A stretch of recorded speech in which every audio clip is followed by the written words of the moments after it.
বলি, যে নিজের বাপের সাথে নিজের বউকে জড়াই দেয়, ঠিক আছে? মানে এতদিন বলছে তোর বয়ফ্রেন্ড আছে, এটা আছে, ওইটা আছে। কেউ তাকে একজন বলছে যে আমি একজন সেলিব্রিটি মানুষ, আমি যদি মানুষের সাথে কিছু করি তাহলে সেটা অবশ্যই ভাইরাল হয়ে যাবে, তাহলে ঘরের শত্রু আছে, তোমার ঘরেই সেই শত্রু।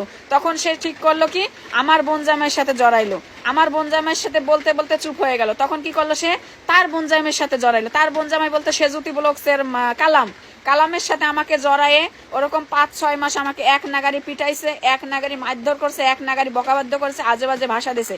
আস্তে আস্তে তার মাথা থেকে সেটাও চলে গেছে। তখন কি করছে, তার নিজের বাপের সাথে আমাকে জড়াইছে, নিজের বাপের সাথে জড়িয়ে আমাকে ওরকম 2-3 মাসের মতো একটানা দিনে 3 বেলা পিটাইছে, লাত্তি ঝাঁটা উষ্টা, মানে এত নির্মম ভাবে আমাকে টর্চার করছে সেটা বলার বাহিরে। এগুলার সাক্ষী তার গ্রামবাসী, তার অনেকে হচ্ছে। একটা কথা আমি বলে রাখি, মানুষের এতদিনের একটা সংসার, 2টা বাচ্চা, আমার একটা সংসার ভেঙে গেলে মানুষ কিন্তু সবাই আফসোস করে, কিন্তু আমার পরিস্থিতি দেখে ওর গ্রামের মানুষ, এমন কোন মানুষ বলেনি যে আলহামদুলিল্লাহ খুশি হয়েছি এই মেয়েটার জীবনটা বেঁচে গেছে। এই মেয়েটা কিভাবে এতটা টর্চার সহ্য করতে ওর কাছ থেকে, ঠিক আছে, একটা নেশাগ্রস্ত পাগল সাইকোর কাছ থেকে, ঠিক আছে। ও এতটাই উপরে উঠে গেছে, সে আমার সামনে বসে নেশা করতো।